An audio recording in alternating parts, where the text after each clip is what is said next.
China versus Australia, Beijing gives desperate plea for country to be rational amid tension. China has pleaded with Australia to be rational after the country passed new laws curbing Chinese influence from Belt and Road initiatives, further fraying ties.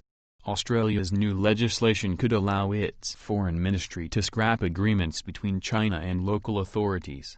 China's foreign ministry has urged Australia not to cut them out of the country, citing their financial benefits to local authorities. The coronavirus pandemic sparked worsening relations between China and Australia as Canberra ignored Beijing's plea to keep borders open. Since then, Australia has supported the US and Japan in military drills in the South China Sea, outraging Beijing. With the new legislation, Australian Prime Minister Scott Morrison is now able to scrap agreements between local authorities and foreign states. The bill was passed yesterday, and experts have suggested Chinese Belt and Road initiatives are first to be scrapped. In 2018, Victoria state government signed on to Beijing's infrastructure program, which allows China to build trade routes with members of the initiative. China-skeptic Australian MPs have warned the investment could be used by Beijing to transport its military and build influence in foreign nations. Zhao Lijian, China's foreign ministry spokesman, has urged Canberra not to scrap their local agreements with Beijing.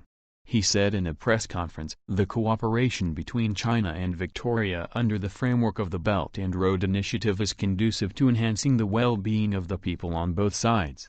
He added that while China accepts the legislation was part of Australia's internal affairs, he stressed hopes that Canberra would act in an objective and rational manner. The spokesman added, "I want to emphasize that the hard-earned results of cooperation between China and Australia in the fields of economy, trade, humanities and localities over the years are in the common interests of both parties."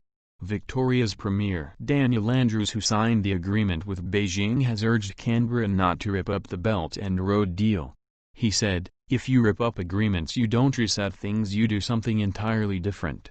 Right now, at the end of the year, like no other, all of us, every one of us, regardless of what party we're from and what views we have, should all be focused on getting more people into work, more product exported overseas, not less."